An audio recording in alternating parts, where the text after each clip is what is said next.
Hey everybody, this is the Van Show, and today we're talking to my friend Roxie Munro. Hi guys. Yay. Hello. How you doing? Oh, I'm doing fine. I like that little saunter there, a little sachet. Hello. Yes. Very nice. Where are you from? Well, would you believe I was born in Texas? Really? I have bragging rights to be a Texan. I was born in Mineral Wells, Texas. Whoa. But I only stayed till I was like a little baby. But I got bragging rights to be a Texan. There you go.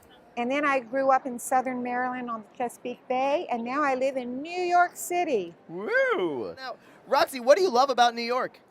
Well, one thing I honestly love about it is that I have a lot of friends there who are authors and illustrators. And also I like really high places. Oh. So I like to be at the top of a building, which I'm on the 10th floor of one of my buildings, where I live. Yeah. And I guess I could go to the mountains and get that feeling of height, but That's true. it'd be a long way to go for a cup of coffee. I was gonna say, and they don't have a lot of elevators in the mountains. There you go. I'd have to hike up and down with all my art supplies every day. Ugh. No, thank you. I'll take the elevator, please. Yes. So, how early on did you start illustrating and writing? Well, when I was 6, I got first prize in a county-wide art show. I had drew a bowl of fruit, and I figured out how to make the apple look round by doing a shadow. Ooh. And I got the first prize and was in the newspaper, and I'm like, newspaper, picture, this is good. Well, hot dog. And now you not only do books, you're also a painter. You have gallery Yes. work, is that right? Yes, I paint, for some weird reason, even though I grew up in the country, I like painting buildings. I like architecture. Maybe that's why I live in New York. Yeah. I like all those patterns and windows and the angles. So that's what in my fine art painting, I paint mainly architecture and cities, scenes. Huh.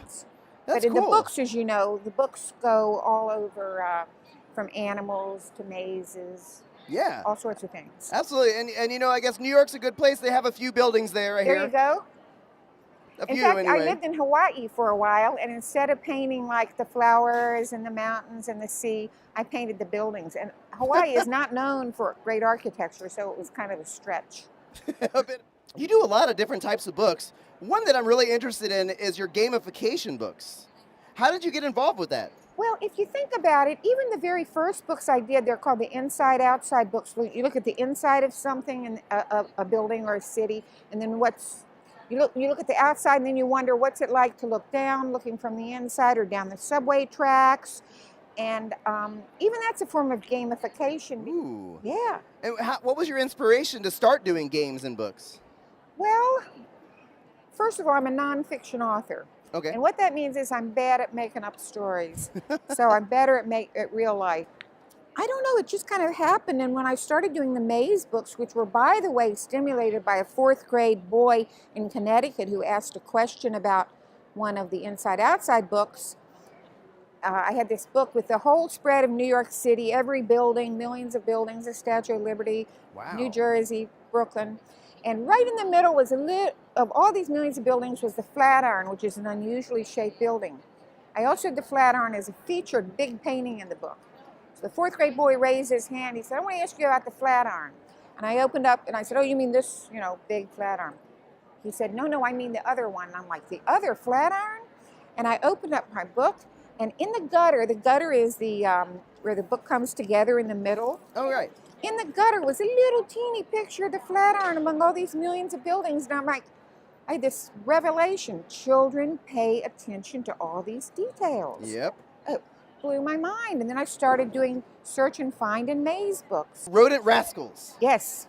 Well, the thing about this book that I didn't even realize, first of all, when I started doing this book, I didn't know the angle I would take because I usually, unusually enough, I don't write the text first. I do the images first. I'm a visual thinker.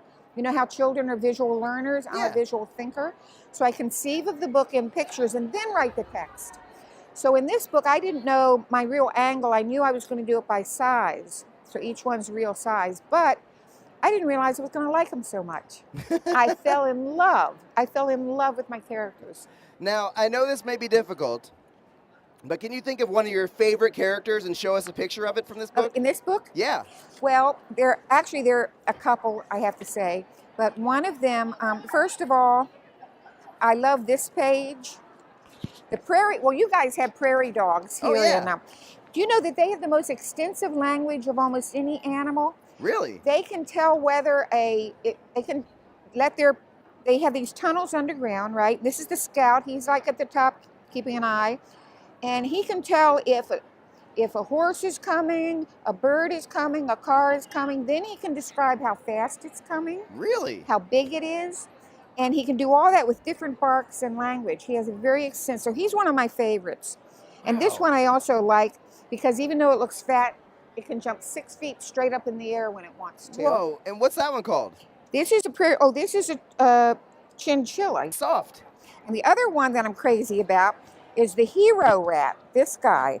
And they have incredible smellers, noses. Yeah. And they've been trained to sniff out landmines. They're called hero rats. And you can pay for the education of one. It takes them 9 months and like a 9-month school year. They go to school and they have to get a 100% score, an A+ to be allowed to work in the minefields. And mines, if you guys know, are these kind of little bombs put in war-torn countries. If a person or even a dog was sniffing to find it, they would blow it up because they're too heavy. But the hero rat is light enough that he could sniff it out and won't blow it up. So they're really called hero rats. Hero rat. And look, he's tame. You see, he's got a collar like a dog collar. Yeah. Yeah.